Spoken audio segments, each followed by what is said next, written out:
मिल जाएगा। देखो, कुछ कंपनी ऐसी होती है जो मतलब जिनका प्राइस मोमेंटम कम हो रहा होता है, चल नहीं रही होती है। बट कहीं ना कहीं उन कंपनीज में ऐसा होता है कि वो वैल्यूएशन बहुत अच्छी होती है, उनकी वैल्यूड बहुत अच्छी होती है। उन्हीं में से एक कंपनी जुआरी एग्रो केमिकल्स है ना। तो जो वैल्यू इन्वेस्टर्स होते हैं ना, जो इन्वेस्टर्स ऐसे होते हैं कि हाँ कंपनी में दम है इसलिए मैंने ले लिया, ये नहीं देखा कि प्राइस कब लेना था, है ना। कई कई क्या करेंगे वो लोग, वो यहाँ भी एंट्री ले लेंगे, वो यहाँ एंट्री ले लेंगे, वो यहाँ एंट्री ले लेंगे। टाइम का कोई इशू नहीं है उनको कि हाँ 4 महीने 6 महीने बाद भी कंपनी चलती है तो कोई प्रॉब्लम नहीं है ना। उन्हीं में से जुआरी एग्रो भी जो चल रही है। अब मैं इसके बारे में बताता हूँ पहले आपको। बेसिक अपन क्या करते हैं यहाँ पर, सपोर्ट लिया, रेजिस्टेंस लगाया हमने, मेजर मेजर जो जोन है वो लगा के छोड़ दिए, बस इसके अलावा और कुछ नहीं देखा है यहाँ पे। दिस वन ठीक है। और एक्सपेक्टेड कहाँ कितना कितना जा चुका है, अब साइड में टारगेट कितना मिल चुका है इसमें, ऑलमोस्ट 680 के आसपास। 2017 में गई हुई थी ये। रिसेंटली इसका हर्डल देखा जाए तो एक हर्डल मिलेगा इसको यहाँ पर 307 के अराउंड, है ना। अभी पिछले लास्ट वीक में 34% ये चल चुकी है। वॉल्यूम देख सकते हो, वॉल्यूम वाइज किसी बड़े प्लेयर ने एंट्री ली है ना। वॉल्यूम हमेशा ध्यान रखना, वॉल्यूम नॉर्मली हम थोड़ा सा इग्नोर कर देते हैं कई बार। क्यों कर देते हैं? बिकॉज हमारे पास क्या है, चीज़ें देखने के लिए बहुत सारी है। ये देखो, मैं आप थोड़ा पहले क्लीन करता हूँ यहाँ पे चार्ट। ये चार्ट हो गया क्लीन, ये चार्ट हो गया क्लीन, है ना। सब पूरे, अब ये मैं आपको ट्रेंड लाइन भी आज या कल की क्लास में थोड़ा समझाऊंगा, पर उससे पहले हम ये कर लेते हैं। तो ये ब्रेकआउट हुआ है, simple. First swing, second swing, third swing, fourth swing, कुछ नहीं करना ट्रेंड लाइन में। सिंपल सिंपल जब आपको नजर आ रहा है ना। एक तो होता है आपका ट्रेंड लाइन ऐसे, है ना, नॉर्मल। ये भी ट्रेंड लाइन ही तो है, ये भी जो अपन यहाँ पे बनाते हैं सपोर्ट रेजिस्टेंस, है ना। बट अगर ये एंगुलर हो जाए तो, है ना, तो मैं इस हिसाब से ऐसे ऐसे ड्रॉ करके छोड़ दूंगा उस चीज़ को। तो वैसे तो यहाँ पे हो क्या रहा है मेनली, अपन वो बात करते हैं उसके ऊपर, है ना। सपोर्ट रेजिस्टेंस तो हो गया, देख लिया हमने। अब ये कंपनी क्या है, एक्चुअल में बहुत अच्छी खासी कंपनी थी, इसकी नज़र नज़र बहुत थी मतलब इस पे मेरी। अब देखता हूँ क्या दिखाना चाह रहा हूँ, जो आप देखा मैंने इसके ऊपर, है ना। जुआरी एग्रो केमिकल्स करके देखो। कंपनी कितनी सी है ये, 1242 करोड़ की कंपनी है ये, है ना। 1242, बहुत छोटी कंपनी है ना, बहुत छोटी कंपनी है। स्टॉक का पी 7.55 है। स्टॉक का पी देखो, एक चीज समझने की कोशिश करो। पीई इक्वल टू क्या होता है, market price divide by EPS, right. Market price divide by EPS, earning per share, right. ये होता है। अब मार्केट प्राइस वहीं के वहीं है मान लो, है ना, कांस्टेंट है ये। बट ईपीएस बढ़ रहा है, ईपीएस बढ़ रहा है लगातार, लगातार बढ़ रहा है। तो इसका मतलब क्या होगा, पी कम आएगा। पी कम आएगा ना यहाँ पे। तो बस वही पी कम चल रहे हैं, 7.55 चल रहा है, तो पी इज ऑल्सो कम, तो पी अच्छा है। उसके अलावा आर ओ सी देखे 12.9 है, ठीक है। आर ओ देखे 9.28 है। अब भाई रिटर्न ही निकलेंगे तो आर ओ भी इतने ही आएंगे ना मतलब कहीं ना कहीं ये भी कम ही रहा है। तो इसमें भी बुराई कुछ भी नहीं है, 15 के आसपास हो तो बहुत अच्छी बात है। जो मेन चीज देखने वाली वो ये है, 441 बुक वैल्यू, है ना। ये मेन चीज है। अब बुक वैल्यू है क्या, ये समझने की कोशिश करते हैं अपन, है ना। बुक वैल्यू होती क्या है? बुक वैल्यू का आप आसान भाषा में ऐसे समझो, बहुत सिंपल लेमन लैंग्वेज में अपन यहाँ पे समझे। बुक वैल्यू का मतलब होता है कहीं ना कहीं यहाँ पर total assets minus total liability, है ना। टोटल एसेट्स, कंपनी के पास टोटल एसेट्स कितने हैं। एसेट्स मतलब वो हो गए कि आज अगर मैं कंपनी को बेचने जाऊं तो ये चीजें से मुझे पैसा मिलेगा, है ना। हार्ड जो लाइक लैंड हो गया, कोई टेक्नोलॉजी हो गई, है ना, कोई पैटेंटेड चीज हो गई, है ना। तो ये सब चीजें टोटल एसेट्स में काम आती है ना। या कोई प्रोडक्ट वगैरह हो गया ऐसे। Minus total liability, liability, total क्या हो गया, लाइबिलिटी, है ना। टोटल लाइबिलिटी, लाइबिलिटी क्या जाएगी आपकी, जैसे कि हमारे एम्प्लॉयज हो गए, है ना। लाइबिलिटी होता है एक तरीके से एम्प्लॉय कंपनी के, क्योंकि पैसा पे कर रहे हैं। लाइबिलिटी वो जहाँ पे हमारा पैसा जा रहा है कहीं ना कहीं, इलेक्ट्रिसिटी हो गई, है ना। बाकी वो जो खर्चे वगैरह हो गए, सिक्योरिटी चार्जेस वगैरह हो गए, कोई सॉफ्टवेयर ले रखा है तो उसका पैसा आपको देना है। तो उन चीज़ों को हम लाइबिलिटी में काउंट करते हैं। Total assets minus total liability अगर हम करते हैं, और एक शेयर का प्राइस अगर हम निकालते हैं, शेयर का प्राइस कितना निकल रहा है यहाँ पे, उस शेयर का प्राइस निकल रहा है यहाँ पे कितना, 441। इसका मतलब कंपनी की वैल्यू है, बट कंपनी की वैल्यू के से नीचे चल रहा है प्राइस। कितना चल रहा है प्राइस, 295 चल रहा है। यानी 300 पे एक्चुअल प्राइस चल रहा है, और एक्चुअल प्राइस कितना बता रहा है, 441। वैल्यू 441 की है। ये चीज भी देखकर लोग इन्वेस्ट कर देते हैं किसी पर्टिकुलर कंपनी में, है ना। ये चीज देख के भाई क्या कर देते हैं, इसके बेसिस पे भी लोग यहाँ पे क्या इन्वेस्ट कर देते हैं। तो यही चीज मैं यहाँ पे बताना चाह रहा हूँ यहाँ पर, ठीक है। इसी चीज को मैं बता रहा हूँ। यू आर एग्रो 44288 के आसपास है ना, यहाँ पर। इसी को अपन ने यहाँ पे डिस्कस किया है, ठीक है। तो इसका मतलब ये है कि ये कहीं ना कहीं कंपनी स्ट्रांग है। अब हम और देख लेते हैं इसके बारे में थोड़ा और पता चला लग जाएगा यहाँ पे, ठीक है। 242 हो गया, 7.55 ROC हो गया, ये हो गया है ना। अब यहाँ पे देखना है, इनकॉर्पोरेट 1967 ज्वारी एग्रो केमिकल लिमिटेड है ना। आप पढ़ते हैं इसके बारे में थोड़ा सा अपन। अच्छा, इसमें लॉगिन नहीं कर रखा है मैंने, कर लेता हूँ लॉगिन इसको।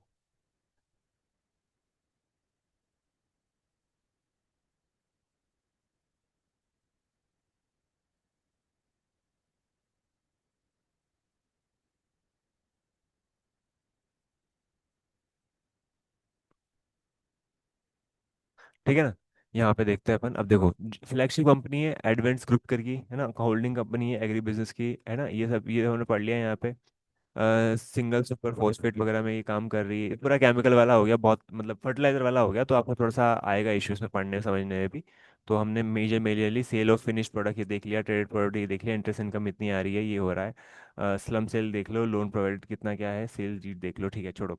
ये थोड़ी सी वैसी है। कंपनी का रिड्यूस हुआ है डेट, ये मेन चीज़ है जो प्रोज बता रखे हैं, है ना। कंपनी के कॉन्स क्या है, reporting repeated profits, not paying out dividend. अब कई सारी कंपनी अगर पैसा तो बना रही है, कंपनी अच्छा कर रही है, पर स्टॉक का प्राइस भी नहीं बढ़ा और डिविडेंड भी नहीं दे रही। तो अगर कंपनी डिविडेंड नहीं दे रही, तो इसका मतलब ये माना जाता है कि कंपनी का जो प्रमोटर है वो नहीं चाहता लोगों को देना पैसा। एक नेगेटिव चीज मानी जाती है उसकी। Company has delivered poor sales growth, अब सेल्स नहीं थी तो नहीं दी यहाँ पे, है ना। Past 5 years company has low return on equity, ठीक है, ये भी है। अर्निंग इंक्लूड और अदर इनकम, अदर इनकम मतलब जो मेन बिजनेस है कंपनी का उससे भी, उसके अलावा कहीं और से पैसा आ रहा है इसमें। Companies cost borrowing seems like high है। चलो ये अपने देख लिया। अब यहाँ पे आते हैं हम वापस नीचे, जुआरी एग्रो केमिकल करके। नेट प्रॉफिट हुआ है क्वार्टर क्वार्टर 27% का, 27 करोड़ का। और वो जो क्वार्टर क्वार्टर गिरा है वो ना, वो गिरा है मतलब नेगेटिव शो हुआ है यहाँ पे, ठीक है। इसके अलावा क्वार्टर सेल्स देखा जाए तो क्वार्टर सेल्स बढ़ी है कहीं ना कहीं। इसमें सबसे अच्छा जो बता रहा है वो कौन सा है, प्रदीप फॉस्फेट बता रहा है। प्रदीप फॉस्फेट का कितना रिटर्न है, मतलब परसेंटेज प्रॉफिट कितना रिटर्न मिल रहा है, 4655% का प्रॉफिट्स बढ़े हैं इसके साथ साथ, इसका सेल्स भी बढ़ी है। और सबसे नंबर वन कौन चल रहा है, कोरोमंडल किंग। कोरोमंडल किंग का यूरिया आता है ना, फर्टिलाइजर आता है इसका। तो ये देखोगे आप, 62% से प्रॉफिट्स का वेरी हुआ है, सेल्स परसेंट बढ़ा है इसका, ठीक है। तो जुआरी जुआरी एग्रो का क्या था, कहीं ना कहीं हमारे पास ये चीजें थी, इस वजह से हमने इसको कंसिडर किया है ना। और देखते हैं, यहाँ पे देखो आप, कंपनी अगर डिसेंट हो, कंपनी की बुक वैल्यू, भाई अगर मैं ये यहाँ पे आपसे कहूँ कि जुआरी एग्रो के जो प्लांट्स हैं, है ना, फिजिकल एसेट्स हैं, उनकी वैल्यू अच्छी है ना, और लाइबिलिटी उसकी कम है, और उसका जो ओवरऑल प्राइस निकल के आ रहा है ना, बुक वैल्यू जो निकल के आ रही है वो अपने एक्चुअल प्राइस से नीचे है, ऊपर है। तो उसका मतलब ये है कि कंपनी की वैल्यूएशन कुछ टाइम के लिए खराब है, बाकी जाके अच्छी हो जाएगी। तो आपको इसको क्या करना है, इसको फिर आप ऐसे प्राइसेस में लेना स्टार्ट करो, 180 पे ले लो, 200 पे ले लो। और ये स्पेसिफिक उन्हीं लोगों के लिए बात कर रहा हूँ जो लोग वैल्यू इन्वेस्टर्स हैं, या किसी स्टॉक को 1 साल 2 साल 3 साल लेके होल्ड कर सकते हैं, है ना। मतलब ये कहीं ना कहीं ऐसे लोगों के लिए है जो मतलब ठीक है कंपनी बढ़िया है ना, मुझे रखनी है, तो मान लो 1 साल 2 साल 3 साल वेट करूंगा तो पैसा बनेगा बनेगा बनेगा, बिल्कुल बनेगा। तो ये मैंने जो डिस्कशन की थी ना, ये ऑलमोस्ट दिसंबर सितंबर 2024-25 के आसपास से ही करना स्टार्ट कर दिया था, क्योंकि इसका बुक वैल्यू अच्छा निकल के आ रहा था। तो अगर हम ऐसे देखा जाए तो अभी तक कितने रिटर्न मिल गए इसके, 58% के रिटर्न मिल गए। चलो वो तो ठीक है। पर पिछले 2 दिन के अंदर कितना चल गया, 13% कल चला, आज कितना चला, 17% के आसपास चला। तो ये चीज देखनी बहुत जरूरी है ना, कि किसी की बुक वैल्यू जो है, अब इसमें क्या पोटेंशियल है, कितना पोटेंशियल तो कुछ भी हो सकता है। पोटेंशियल इतना तो है कम से कम कि 4 साल तक तो ये जा सकता है, 440 तक तो ये जा सकता है। बट मैंने कहा ना, ऐसी कंपनीज में इन्वेस्टमेंट्स वगैरह तभी हमको देखने वगैरह होंगे जब ये अपने बुक वैल्यू से नीचे हो। दूसरी चीज मोमेंटम मिले। अब अगर मान लो आप बुक वैल्यू को देखकर, कोई भी इंसान जिसे नॉर्मल पर्सन क्या करेगा, वो बुक वैल्यू देखेगा, जो फंडामेंटल देखते हैं वो क्या कर लेगा, यहाँ एंट्री ले लेगा, यहाँ एंट्री ले लेगा, यहाँ एंट्री ले लेगा। अगर हम यहाँ पे एंट्री लेते हैं, यहाँ पे एंट्री लेते हैं तो भी अच्छा है। इवन यहाँ पे एंट्री अच्छी है, बट अब यहाँ पे स्टॉप लॉस थोड़े बड़े हो जाते हैं। पॉइंट सबसे बड़ा वही आता है ना, सबसे बड़ा नेगेटिव फैक्टर वही काम करता है। बाकी जो इसकी फाइनेंशियल्स अगर आप देखोगे, ये फाइनेंशियल्स अगर आप इसके देखोगे तो फाइनेंशियल्स में कोई दिक्कत नहीं, फाइनेंशियल सब कुछ ठीक ठीक है इसके, है ना। और कंपनी छोटी है, यहाँ पे आप देखोगे तो FIS का इन्वेस्टमेंट वगैरह भी छोटा सा ही है, DIS का इन्वेस्टमेंट भी छोटा ही है, और पब्लिक का रिटेल है। बट प्रोमोटर की होल्डिंग देखो तो प्रोमोटर की होल्डिंग सही है, इसका मतलब प्रोमोटर तो अच्छा है इसका, प्रोमोटर इसमें ऑल ओवर गुड है। इसके अलावा इसकी एक और वेबसाइट अपन देख सकते हैं जिसमें अपन ये चीज़ चेक कर लेंगे, तिजोरी फाइनेंस करके, ये मैंने आपको एक बार पीछे बताई भी थी। तो यहाँ पे हम तिजोरी फाइनेंस ओपन करते हैं, तिजोरी फाइनेंस ओपन करते हैं, जुआरी एग्रो केमिकल, ठीक है, वही सेम थिंग। 1,000 करोड़ के आसपास की कंपनी 6.34 है ना, इसमें अभी अपडेट नहीं हुआ है आज ज़्यादा कुछ। अपडेट हो जाएगा तो दोनों चीज़ों में सेम आ जाएगा, इसलिए मैंने कहा कि कुछ कुछ वेबसाइट में कभी कभी कोई दिक्कत आ जाए तो आपको इस चीज़ का ध्यान रखना है। आरुषि का पी चल रहा है, ठीक है, अच्छा है। सेल्स देख लो अब, करोड़ी कंपनी का मार्केट कैप कितना है, सेल्स कितना हो रहा है यहाँ पर, है ना। तो ये चीज़ ही मैटर करती है ना भाई, कंपनी अपने ओवरऑल वैल्यू से ज़्यादा बड़ा काम करी। फोरेंसिक्स में ये आ जाएगा नेगेटिव न्यूट्रल, इनको पढ़ लो एक बार के लिए, आपको बहुत आसानी से समझ में आ जाएगा, इसमें कोई बड़ा काम नहीं है। ठीक है। डीएपी फर्टिलाइजर में मार्केट शेयर इतना है, म्यूरेट ऑफ पोटैश में मार्केट शेयर इतना है, एनकेवी फर्टिलाइजर, अभी ये सारे नेम मुझे भी नहीं पता है कि एक्चुअल में है क्या, आप इनको डिटेल में पढ़ना चाहो तो जाके पढ़ सकते हो। हमारा काम है सिर्फ और सिर्फ अच्छी कंपनीज को ढूंढना और उसके उनके केसेस पे ये। अब इसमें क्या हो रहा है, ऑपरेशन मैट्रिक्स में अगर हम देखा जाए तो इसका एनुअल सेल्स वॉल्यूम पिछले कुछ टाइम में लगातार गिर रहा है, इसी वजह से भी कंपनी डाउन थी, है ना। ये आपको सारे मिल जाएंगे यहाँ पे। मैन्युफैक्चरिंग कैपेसिटी क्या है, कैपेसिटी यूटिलाइजेशन क्या है, कुछ ना कुछ अप्स एंड डाउन्स देख रही थी कंपनी। बट मेन क्या था भाई, मेनली हमने क्या चीज़ इसमें डाली, बुक वैल्यू। हमारे लिए मैटर क्या कर रहा था, हमारा बुक वैल्यू। हमने सबसे मेन चीज़ क्या देखी, बुक वैल्यू। क्या है book value, total assets minus total liability. अब टोटल एसेट मैं टोटल लाइबिलिटी करूंगा, मतलब कंपनी की वैल्यूएशन तो अच्छी आ रही है, 441 रुपये होना चाहिए एक्चुअल प्राइस तो इस कंपनी के शेयर का, पर है कितना, 293। और हम पिछले 2-3 दिन 2 दिन पहले चले जाएं तो, हाँ 2 दिन पहले चले जाएं तो उसका प्राइस और कितना था, वो तो 210 के आसपास था। समझ रहे हो ना, तो अभी भी एक्स को लेना चाहें तो ले सकते हैं, ठीक है, मैं कह रहा हूँ खुद से। और दूसरी चीज, हाँ, और दूसरी चीज क्या है, इसके प्राइस यहाँ तक आ जाएंगे, पर ये पॉइंट क्या है यहाँ पर, पॉइंट ये है यहाँ पर कि ये 2-3 महीने, 4 महीने, 6 महीने भी ले सकती है कंपनी, है ना। क्योंकि जब हमने इसको डिस्कस किया था ऑलमोस्ट यहाँ के आसपास किया था, और उसके बाद भी कास्ट प्राइस नहीं चली, उसके बाद अब चलना स्टार्ट हुई। तो मेजरली क्यों पकड़ में आई, हमारे बुक वैल्यू की वजह से पकड़ में आई। चलो एक बार मैं और लेके आता हूँ और बताता हूँ ऐसी कंपनीज को और निकालते हैं अपन कहीं ना कहीं जिनकी बुक वैल्यूज है। अभी ये जुआरी एग्रो करके है ना, ईपीएस ग्रोथ कम हुआ है पर पी अच्छा है इसका, है ना, ये चीज़ है। तो ये चीज़ अगर आपको निकालनी है कि बुक वैल्यू मार्केट प्राइस वगैरह के आसपास है या ज़्यादा है, कम है, तो ऐसी कंपनी कैसे निकालेंगे, चलो निकालते हैं अपन यहाँ पे आपके सामने। ये हमारे इस पे, स्क्रीन पे जाओ आप, क्रिएट करते हैं न्यू स्क्रीन। ठीक है, यहाँ पे अपन डालते हैं बुक वैल्यू, है ना, price to book value is greater than market,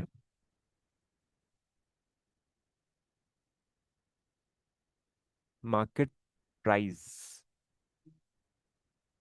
आ रहा है क्या market price, price to earning आ रहा है, मार्केट कैपिटलाइजेशन आ रहा है, नहीं, प्राइस टू अर्निंग नहीं आ रहा है ये तो, है ना। मार्केट प्राइस के अलावा कुछ और डाल के देखते हैं, ये दे देगा आपको ऑलरेडी, है ना। शेयर प्राइस, नहीं ये भी नहीं आ रहा है। करंट प्राइस, करंट प्राइस आ गया, ठीक है, book value is greater than current price. और क्या लगाएं फिल्टर बताओ, मार्केट कैप डाल देते हैं पर मार्केट कैप 1,000 करोड़ से ऊपर हो वही कंपनी बताओ भाई, पता चले छोटी मोटी कंपनी बता दी। Market price, market capitalisation, market capitalisation जो है इसका इज ग्रेटर देन 1,000 करोड़, ठीक है। चलो रन कर देते हैं क्वेरी को। Known word, current price, market capitalization, unknown word है ये, ऐसा कैसे हो गया,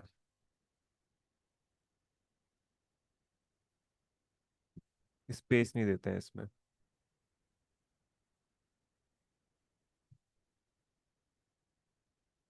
स्पेस नहीं देते हैं इसमें भी।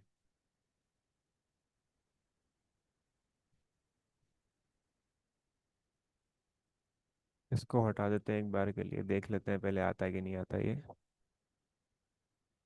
ये लोगो, क्या करा मैंने, book value is greater than current price, जिन कंपनीज की बुक वैल्यू यानी total assets minus total liability के अकॉर्डिंगली शेयर की प्राइस ज्यादा है करंट प्राइस से, उन कंपनी की लिस्ट निकाल दो भाई। ठीक है, इसने निकाल दी, कितनी कंपनीज निकाली इसने, ऑलमोस्ट यहाँ पे देख सकते हो 981 कंपनीज, इसलिए फिल्टर लगाना बहुत जरूरी है ना। यहाँ पे इसकी बुक वैल्यू आ चुकी है, अब यहाँ पे मैं सर्च करूंगा जुआरी एग्रो, है ना, जुआरी एग्रो, जुआरी एग्रो, अब जुआरी एग्रो को लिए मुझे वही फिल्टर लगाना ही पड़ेगा फिर से, ठीक है। तो market cap, and and and, अच्छा वो गलती से मैंने एंड नहीं लगाया था यहाँ पे, है ना, एंड लगाना जरूरी है। अब यहाँ पे market capitalization is greater than, ये फिल्टर लगाना सीख गए ना आप तो बहुत सारी कंपनीज को मतलब एनालाइज करना सीख जाओगे। 1,000, है ना, 1000 करोड़ के ऊपर की चाहिए मुझे। कर दो कोई ऐड। अब कितने हो गए, 94 ही हो गई। तो छोटी छोटी कंपनी बहुत सारी आ सकती है। ठीक है। अब देखो यहाँ पे रिलायंस इंफ्रा 364, कंपनी कितनी, 328। अब देखो ये आगे जो आ रही है, करो आगे ना, 287.25। और इसका कितना है, 441 इस कंपनी का देखो। और छोटी कोई और कोई निकाल तो इसमें ह्यूज डिफरेंस दिखाई दे रहा होगा। ये 44,998, ये भी ठीक है, कोई इतना बड़ा डिफरेंस नहीं है। 43, ये देखो ब्राइटकॉम ग्रुप का देखो, 13 पे चल रहा है प्राइस, और एक्चुअल कितना है, 43। तो ऐसे ही चल रहा था। जुआरी ग्रुप का भी जो बुक वैल्यू है वो अराउंड 441 का था, पर एक्चुअल प्राइस कितना चल रहा था, 200 अराउंड, मतलब 200 220 के आसपास चल रहा था पिछले 2 से 3 दिन पहले, है ना। अब ये कंपनी कैसे पकड़ में आए, कैसे निकालोगे, तो ऐसे ही है, पढ़ोगे जितना पता चलेगा। ये नज़र में थी जुआरी एग्रो, पर छूट गई, निकल जाती है कई बार हाथ से, ऐसा हो जाता है कई बार, है ना। तो आपको इस चीज़ का ध्यान रखना पड़ा। पीटीसी इंडिया बड़ी कंपनी, बहुत अच्छी कंपनी पीटीसी इंडिया, 190.45, 8.1 चल रहा है ना। अब इसका देखो बुक वैल्यू कितना है, 196.11। नॉर्मल बुक वैल्यू दिखाता हूँ मैं आपको, नॉर्मली बुक वैल्यूज कितनी होती है किसी भी कंपनीज की, अगर हम बात करें तो। जैसे मैं आपको कोई भी ऐसी कंपनी लेके चलता हूँ, जैसे ये बुक वैल्यू, चलो रिलायंस पे देखते हैं, पर रिलायंस में क्या हो रहा है। रिलायंस तो चलो बहुत बड़े कंपनी हो गई, बहुत ज़्यादा हो गई, 628 और 1410। टीसीएस देखते हैं, चलो टीसीएस देखते हैं। टीसीएस देख रहे हैं, बुक वैल्यू कितनी, 262। कंपनी का प्राइस कितना, 3000। तो क्या कंपनी बुरी है क्या, नहीं ऐसा नहीं है, मैं ये नहीं कहना चाह रहा। बात ये है कि बुक वैल्यू के नीचे चल रही हो कहीं ना कहीं कहीं कंपनी। तो यहाँ पर, अब यहाँ पे तो देखो ना, कई टीसीएस की वैल्यू इसलिए भी दिखाई जा रही है बिकॉज टीसीएस के पास ऑर्डर्स हैं। एक उसको टेक्नोलॉजी को कैसे आप कैलकुलेट करोगे, मेन तो वो है ना, इसलिए। और बहुत सारी चीज़ें हैं, जैसे आप डीमार्ट देखते हैं अपन, यहाँ पे बड़ी बड़ी कंपनीज का देखते हैं बुक वैल्यू के अकॉर्डिंगली, पता चले हमको क्या हो रहा है। डीमार्ट 329 है, और इतनी प्राइस चल रही है। तो उस कंपनी में क्या था, उस कंपनी में बुक वैल्यू ज्यादा है स्टॉक के प्राइस से। तो आपको ये चीज स्टडी करनी, कैलकुलेट करनी, ये एक तरीका है मल्टी बैगर स्टॉक्स ढूंढने का, या फिर आप, ये एक ऐसा तरीका है जिसमें शॉर्ट शॉर्ट पैसा बन सकता है। पर टाइम का इशू है, टाइम हो सकता है कि वो 2 साल ले ले उस प्राइस को जाने में, या हो सकता है कि 6 महीने, या 2 दिन, 3 दिन, 4 दिन, या 6 महीने में भी अंदर आ जाए वो प्राइस ऊपर। तो ये चीज डिसाइड करने के लिए, चेक करने के लिए हमने क्या करा, यहाँ पे फिल्टर लगाया। क्या फिल्टर लगाया, बुक वैल्यू बड़ी हो, ज्यादा हो करंट प्राइस से, और मार्केट कैपिटलाइजेशन 1,000 करोड़ से ऊपर का हो। तो उसमें 91 आ गए, 94 आ गए। अब इसमें हमको देखना है कि किसका मार्केट कैप ज्यादा है। और बड़ी बड़ी कंपनी देखो ना, अपन तो छोटी कंपनी में क्यों जाए, ओएनजीसी देख लो, ओएनजीसी का कितना, 241 चल रहा है, बुक वैल्यू 273 चल रहा है। इसलिए जितने भी बड़े पुराने इन्वेस्टर्स होते हैं ना, जिनकी एज 50 अबव होती है, वो यही चीज़ देखते हैं ज़्यादातर, पी देख लेंगे, बुक वैल्यू देख लेंगे, है ना, प्राइस टर्निंग देख लेंगे, आर ओ देख लेंगे, है ना। पर चीज़ें मार्केट में इवॉल्व होती रहती है, कुछ ना कुछ नया आता रहता है ना। पर फिर भी लोग कहाँ जाएंगे ज़्यादातर, ओएनजीसी में। अब इसमें रिटर्न नहीं मिलेगा ज़्यादा, क्योंकि मोमेंटम इतना स्लो मिलेगा। बैंक ऑफ बड़ौदा भी अच्छा है ना, पंजाब नेशनल भी अच्छा है, क्योंकि पुराने हैं। तो कहीं ना कहीं मौका मिल जाता है। और जैसे अभी ये देखो, इसमें बैंक ऑफ बड़ौदा का स्ट्रक्चर खोलता हूँ मैं। बैंक ऑफ बड़ौदा का स्ट्रक्चर खोला, बैंक ऑफ बड़ौदा में कई लोग ट्रेडिंग वगैरह करते रहते हैं। अब देखो ये, जिन इनके जो स्ट्रक्चर्स होंगे ना, वो स्ट्रक्चर ऐसे होंगे, रेंज बाउंड स्ट्रक्चर रहते हैं ये, है ना। एक दो रुपये बढ़ जाएंगे, लेके बाहर भी हो जाएंगे, ऐसी वाले सिनारियो रहते हैं इसमें। मेजोरिटी ऑफ केस में ऐसा ही काम होता है इनमें। देखो यहाँ का स्ट्रक्चर देखो आप, यहाँ पे ये देखो, यहाँ पे देखो, ये देखो, यहाँ पे आया, कुछ नीचे गिरा, फिर 13% 14% का मौका मिला, है ना। फिर देखो 7-8% का मौका मिल गया, है ना। फिर देखो यहाँ पे, फिर 4-5% का मौका मिल गया। तो जिनको ज़्यादा नॉलेज नहीं होती, वो क्या करते हैं, एक रेंज बना लेते हैं कि हाँ ठीक है भाई, बॉटम में 230 235 के आसपास आता है, फिर 240 तक आता है, अपन 250 पे यहाँ पे निकल जाते हैं। ठीक है, तो वो लेते भी अच्छी क्वांटिटी है, लाइक 1 लाख 2 लाख 3 लाख के शेयर लेंगे, मिल गया उनको, 5% मिल गया, तो उसमें लेके बाहर हो जाएंगे, पैसा कमा के निकल जाएंगे। तो ऐसे ऐसे सिनारियो हो गए, तो ये ज़्यादा गिरेगा भी नहीं, क्योंकि अर्निंग्स अच्छी आ रही है, अर्निंग्स अच्छी आ रही है। देखो अर्निंग्स कितनी अच्छी आ रही है, रेवेन्यू देखो, इसका रेवेन्यू कितना ग्रो हो रहा है, 158% से। मतलब बिजनेस बहुत बड़ा बढ़ रहा है बैंक ऑफ बड़ौदा का, है ना। बिजनेस बढ़ रहा है यहाँ पे पिछले कुछ टाइम से, इसलिए ये कंसिस्टेंट परफॉर्मर रहा है पिछले कुछ टाइम से, ऐसा देखा जाए तो, है ना। ओएनजीसी वगैरह देखोगे तो आप, ओएनजीसी वगैरह में भी आपको ये चीज़ मिल जाएगी, है ना। डिविडेंड वगैरह भी देता रहता है बीच बीच में, ये चीज़ है। तो यही सोचते हुए, अगर जैसे इतना गिर गया मान लो, अगर 200 के आसपास मिल रहा है, तो मैं भी क्या करूंगा, मैं भी कहूंगा कि हाँ भाई बैंक ऑफ बड़ौदा ले सकते हैं। पीएनबी की बात करें तो पीएनबी का भी यही सेम सिनेरियो है ना। तो इसमें हमको क्या प्रॉफिट होगा, इस चीज़ का बेनिफिट होगा। ये बॉटम हो गया, 88 87 के आसपास गया था। अभी इसका बुक वैल्यू कितना चल रहा है, पीएनबी का बुक वैल्यू कितना चल रहा है, 115, स्टॉक अप है 108। अगर ये 108 की जगह 208 पे तो कोई प्रॉब्लम नहीं थी। बट द पॉइंट इज कि बुक वैल्यू कम है ना, इसका मतलब इसकी वैल्यूएशन तो अच्छी है, बट कंपनी परफॉर्म नहीं कर रही। तो हम वैल्यूएशन के बेसिस पे अगर चीज़ें डिसाइड करें कि वैल्यूएशन अच्छी है कंपनी की, और मुझे इसके बेसिस पे एंट्री लेनी चाहिए किसी स्टॉक में, तो आप ले सकते हो ऑफ कोर्स इसमें। है ना। कैनरा बैंक देख सकते हो आप, है ना, 116, बहुत ज़्यादा बड़ा डिफरेंस है तो बहुत बड़ी अच्छी बात है, बहुत बड़ा डिफरेंस, मतलब जैसे कि 114, 177, ये भी ठीक है। एक 801 है, उसका 826 है, ये है ना। अभी इंडसइंड बैंक काफ़ी गिरा है पिछले कुछ टाइम से, क्योंकि न्यूज़, है ना, आती, तो न्यूज़ आती है, पैनिक होता है मार्केट में, तो कंपनी की शेयर प्राइस गिरते ही गिरते हैं। बुक वैल्यू क्या बताते हैं, बुक वैल्यू बताती है भाई फिजिकल एसेट है हमारे पास में। ऐसा नहीं है कि कल को डूब गई कंपनी तो पैसा नहीं मिलेगा, इसलिए हमको क्या करना है, हमको देखना है कोई ऐसी कंपनी देखते हैं जिसमें बुक वैल्यू हो 10 पे और सॉरी, बुक वैल्यू हो 100 पे और स्टॉक का प्राइस चल रहा हो 10, तो वो कंपनी में कुछ बड़ा हो सकता है।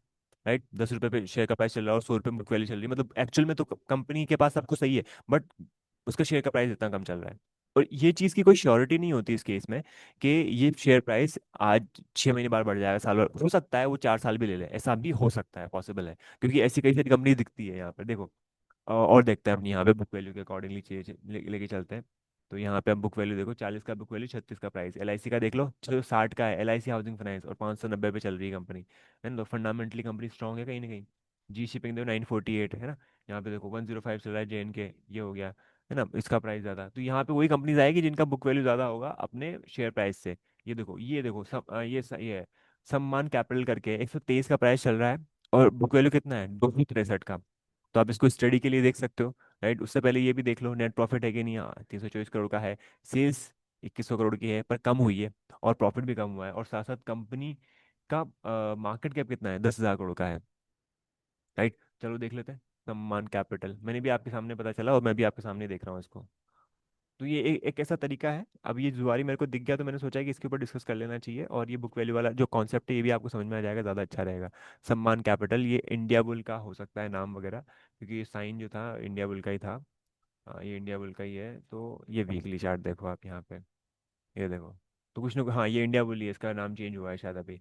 तो ये 1200 2300 क्या 1200 1300 के आसपास है, 2018 के आसपास, गिरते गिरते गिरते गिरते 123 के आसपास ही आ गया बॉटम में। ठीक है।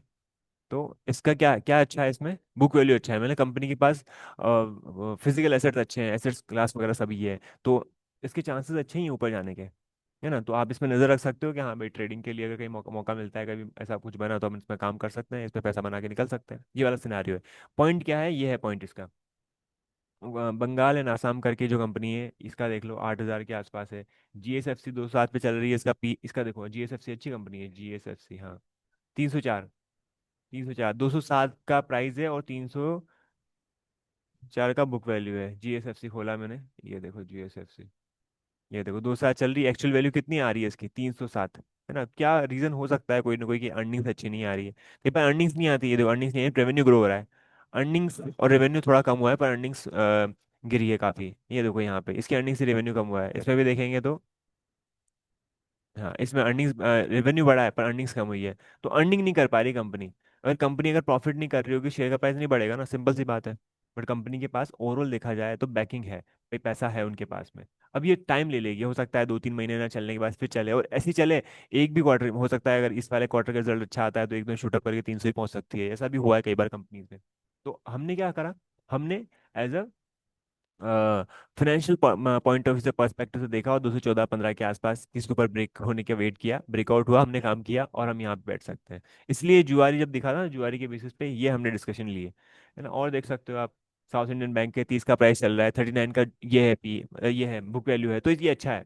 राइट, 182 का कर्नाटका बैंक चल रहा है, देखो ये कर्नाटका बैंक देखो 182 चल रहा है, और कितना है पी, ये अपना बुक वैल्यू कितना है, 319 का, कितना फर्क है ऑलमोस्ट, है ना, ऑलमोस्ट काफी डबल के आसपास ही फर्क हो गया है यहाँ पे। तो आप देखो एक बार कर्नाटका बैंक कैसा क्या चल रहा है, कर्नाटका। तो यहाँ पर आप और भी चीज़ें ऐड कर सकते हो, चलो अपन ऐड और कर लेते हैं, मान लो ऐसी कंपनी ढूंढते हैं जिनका वो भी अच्छा हो, ये देखो। अब इसमें क्या प्रॉब्लम्स आ रही होगी, वही अर्निंग्स की प्रॉब्लम्स आ रही होगी, पर फिजिकल एसेट्स हैं उस कंपनी के पास, कंपनी के पास, बैंक के पास जो है एसेट्स तो है ना, तो एसेट्स के बेसिस पे भी चीज़ें आ जाती हैं, तो प्राइस वगैरह हमको यहाँ पे दिखाई देता है। मान लो अगर आपको कन्विक्शन है कंपनी के बारे में, कुछ और भी चीज़ें आपने पढ़ी और आपको लग रहा है कि नहीं कंपनी में मुझे करना है इसमें इन्वेस्ट, अच्छी कंपनी हो सकती है, तो आप यहाँ वेट कर लो, 160 170 के आसपास आता है, चुपचाप ले लेंगे अपन उस केस में। और हो सकता है वो 2 महीने 3 महीने 4 महीने बाद हमको रिटर्न, यहाँ तक भी दिए तो 20-25% तो मिल गए ना, कोई प्रॉब्लम थोड़ी है उसमें, ये चीज़ है। तो ये एक बेनिफिट मिल जाता है आपको जब आप ऐसी चीज़ें देखते हो तो। चलो अब इसमें कुछ और ऐड कर लेते हैं अपन यहाँ पे, है ना। यहाँ पे ऐड करने से पहले आप एंड जरूर लगाओ यहाँ पे, एंड, ठीक है।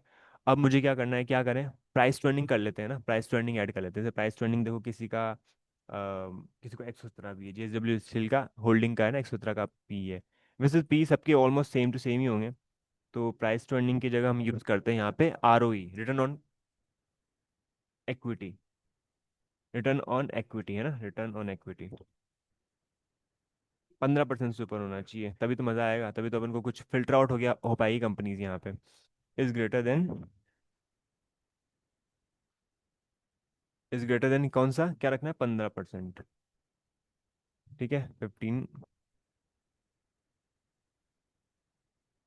एंड चलो पहले इसको कर लेते हैं एक बार के लिए, एंड की जगह इसको रन करके देखते हैं कितनी कंपनीज आती है जिनका आर ओ जो है, ROE जो है 15% से ऊपर है। ये लो, RT कंपनी आ गई। 8 कंपनीज ऐसी है जिनका ROE 15% से ऊपर है। ठीक है। और यहाँ पे आप देखो, पंजाब आ गया, ये आ गया, बैंक आ गया, LIC आ गया, सारी बड़ी बड़ी कंपनी आ गई, मैथावल करके आ गए। अब इसका जो है बुक वैल्यू भी जो है ज़्यादा है, और ROE जो है वो भी 15% से ऊपर हो, वो भी अपन ने देख लिया। ठीक है। तो ऐसे फिल्टर आउट करना ज़रूरी है, और फिल्टर आउट करूंगा तो हो सकता है इसमें भी और कंपनी कम हो जाए। तो ये चीज़ है। और आप इसको ही रन कर रहे हो क्वेरी को, तो ये क्वेरी को रन एंड हटाना पड़ेगा हमको। अब हम करते हैं रन, तो ये वापस से वही आ गया हमारे सामने। मार्केट कैप वाइज आ जाएंगे सारी कंपनीज, है ना। ये रेमंड लाइफस्टाइल करके अभी डीमर्जर हुआ था इनका, रेमंड और रेमंड लाइफस्टाइल का। PTC इंडिया को देख लो, लाइफस्टाइल में मतलब पूरा टेक्सटाइल आ जाएगा, रेमंड में रियल्टी आ जाएगा, है ना। PTC इंडिया 192 है, 196 है ना। और देखो आप यहाँ पे बहुत सारी कंपनीज है, 50 कंपनीज तक कम देख सकते हैं एक प्राइस पे। DC बैंक हो गया आपका, ये देखो 142 चल रहा है, 181 चल रहा है इसका बुक वैल्यू। ये देखो किर्लोस्कर का देखो। तो इसमें कई सारी कंपनी ऐसी हो सकती है जिन जो बहुत शूटअप कर रही हो, भाग रही होगी, है ना। तो वो इसलिए भाग रही होगी, कहीं मतलब इनमें थोड़ा आसान हो जाता है पैसा कमाना कहीं ना कहीं। आप अगर थोड़ा लॉन्ग टर्म सोच सकते हो, या पोजिशनल ट्रेड ले सकते हो, या फिर एक तरह से शॉर्ट टर्म ट्रेडिंग करनी है, तो पर 6 महीने साल भर का वेट करना है, तो ऐसी कंपनीज को प्रेफर कर सकते हो कि कहीं ना कहीं भाग सकती है मतलब, है ना। पटेल इंजीनियरिंग है, 38 का ही चल रहा है, 44 का ही चल रहा है इसका।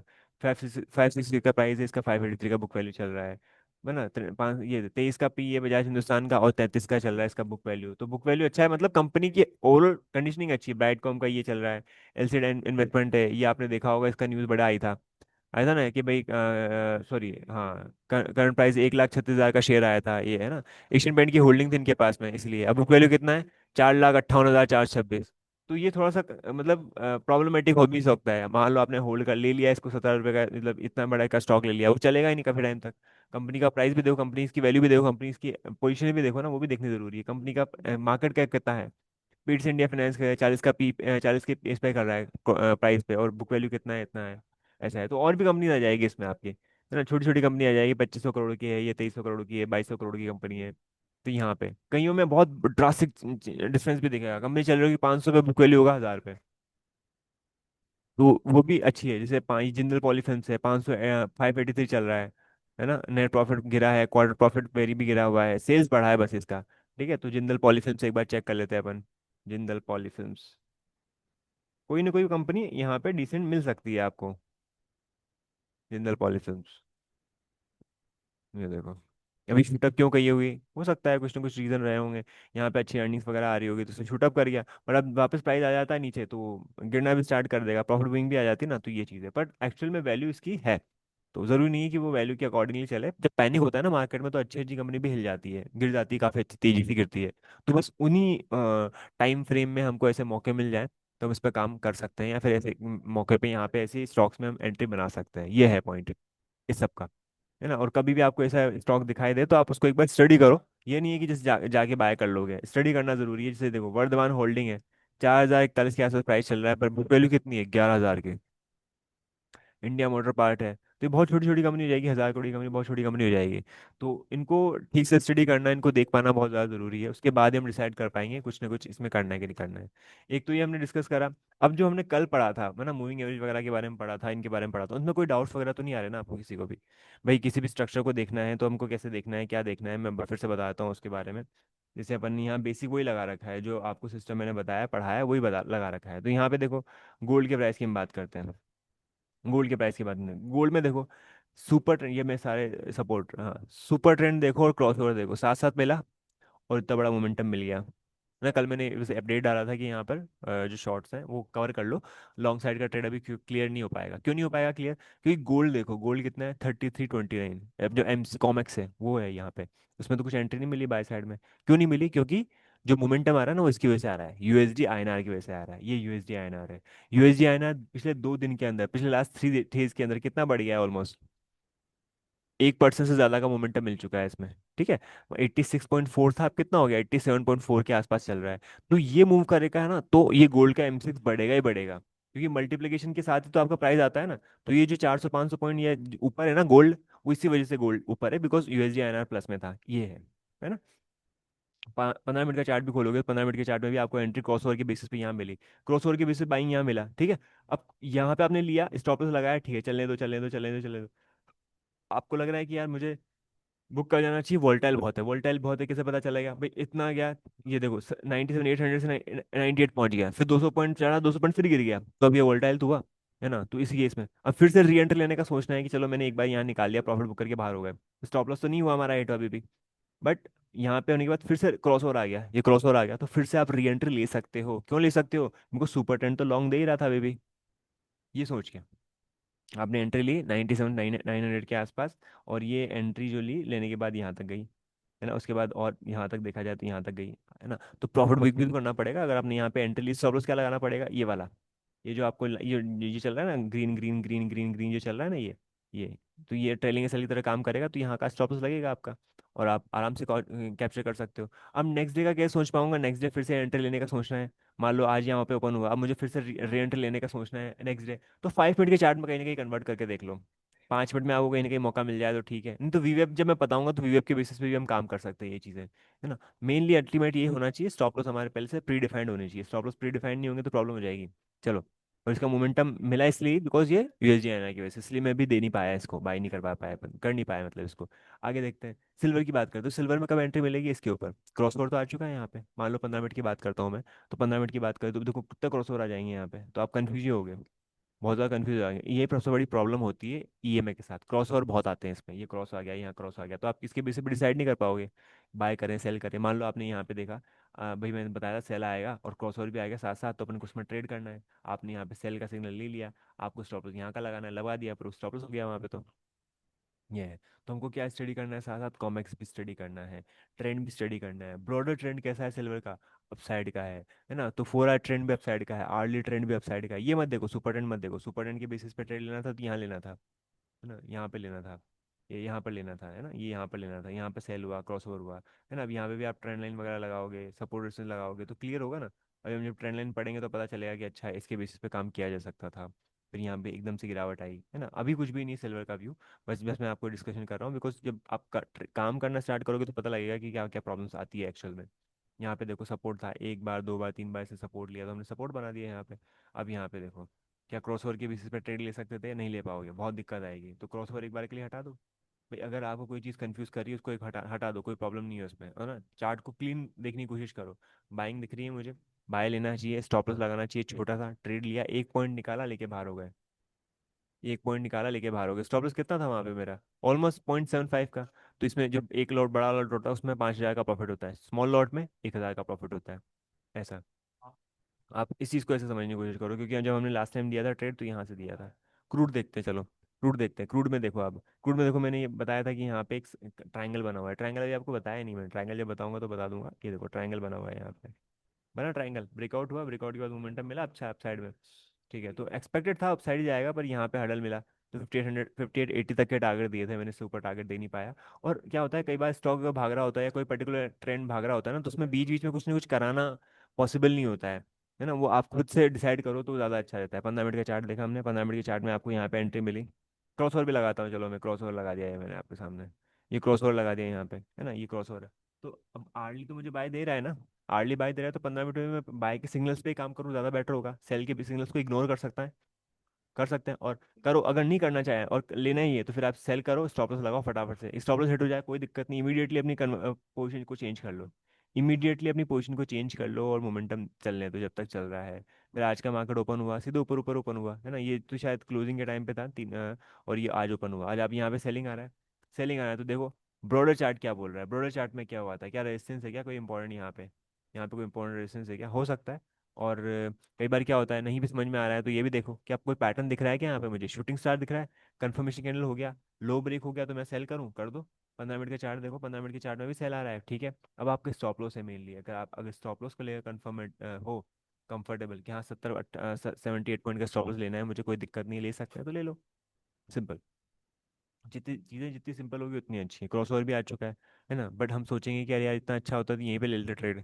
तो जब यहाँ पे लेना है ट्रेड तो फिर आपको चार्ट पे सामने बैठना पड़ेगा, चार्ट को देखना देखना रखना पड़ेगा कि हाँ यहाँ पे थोड़ा वेट करते हैं, ज़्यादा अच्छा तभी समझ में आ पाएगा। नेचुरल गेज है ना, सबसे अच्छा है स्मॉल टाइम फ्रेम में या छोटे पैसे से काम करना है, जिसके पास 50,000 से नीचे का कैपिटल है, सबसे अच्छे जगह है ट्रेड करने के लिए वो है नेचुरल गेज, है ना। 2 पॉइंट स्मॉल पॉइंट के ले लो, 2 पॉइंट भी ले लिए तो 500 रुपये बन गए, 3 पॉइंट ले 750 रुपये बन गए। ऐसा ऐसा सिनारी होता है इसमें। अब देखो 15 मिनट के चार्ट में देखें, तो 15 मिनट के चार्ट के बेसिस पे यहाँ पे बाइंग मिली, है ना, स्टॉप लॉस बहुत बड़ा हो जाएगा इस केस में, क्योंकि हम यहाँ पे रख लिया, नीचे आ गया, सेल खा गया ये। क्रॉस ओवर मिला, फिर से री एंट्री में का मौका मिला, आप ले सकते हो, है ना। कुछ चीज़ों को हमको थोड़ा सा फोकस के साथ देखना पड़ेगा, जैसे यहाँ पे देखें बाय मिला, एंट्री मिली। एक चीज़ और बताऊंगा जो इसमें ऐड करेंगे अपन, वही वी है, इंपॉर्टेंट है वो चीज़। उसके बेसिस पे आपको थोड़ा एक्यूरेसी आएगी इंट्राडे में, है ना। और बहुत सारी चीज़ें, पैटर्न में बहुत सारी चीज़ें होती है, फिर इंडिकेटर बहुत होते हैं, वो सब बताने का फायदा नहीं है, क्योंकि उसमें कन्फ्यूजन ही कन्फ्यूजन है बस। क्रॉस ओवर मिला, बाय मिल रहा है, सिग्नल इतना बड़ा कैंडल बना खुला, उसके बाद यहाँ पे देखो, तो आप अगर एंट्री लेना देखोगे वीएफ के बेसिस पे देखोगे, तो आपको एंट्री मिली थी यहाँ पे 275 के अराउंड। स्टॉप लॉस आपको ज़्यादा बड़ा रखना नहीं है, 50 पैसे का। ऑलमोस्ट मोमेंटम कितना मिल गया है, 3 3 साढ़े 3 पॉइंट मिल गया। उसके बाद यहाँ अटक गया। अब इसमें एंट्री एक्चुअल में भी अगर देखा जाए तो डेली आर्ली चार्ट में दे चुका है, बट मैं वेट करूंगा इसका, हम वेट करेंगे इसका, है ना। ये 282 के लेवल के ऊपर क्लोजिंग अगर आ जाती है इसकी, नेचुरल गेज की, तो फिर हम कहीं ना कहीं देख सकते हैं वापस से मोमेंटम कहाँ तक के लिए, 296 के लिए, 310 के लिए हम देख सकते हैं। तो हम वेट कहाँ तक का करेंगे, 282 के लेवल्स का। जैसे ही ब्रेक करेगा तो उसके बाद काम करेंगे। हो सकता है कि यहीं कहीं घूमते हुए नीचे आ जाए, ऐसी पॉसिबिलिटीज बन जाती है कई बार, है ना। तो इसलिए ध्यान रखना है। अभी हमने आपको ये वाला पैटर्न बताया नहीं, ये पैटर्न बताऊंगा। ये वाला पैटर्न जो होता है डबल कैंडलस्टिक पैटर्न में आता है ये पैटर्न। तो अगर ये उसकी भी ये पैटर्न बन जाए, कंफर्मेशन कैंडल बन जाए, उसके बाद उसका हाई ब्रेक हो जाए, हाई चांसेस के ऊपर जाने के चांस बनते हैं इसके। तो पैटर्न सभी हम डबल कैंडलस्टिक पैटर्न पे भी आएंगे। तो आई होप कि जो डिस्कशन मैंने करा ना पूरा समझ में आया होगा, है ना। इसकी रिकॉर्डिंग मैं आज ही भेज दूंगा अभी आपको, लास्ट वाली की मैंने भेजा था वो भी भेज दूंगा। तो ये चीज़ है, ठीक है, कवर करें हम इसको, ओके। है ना। हाँ,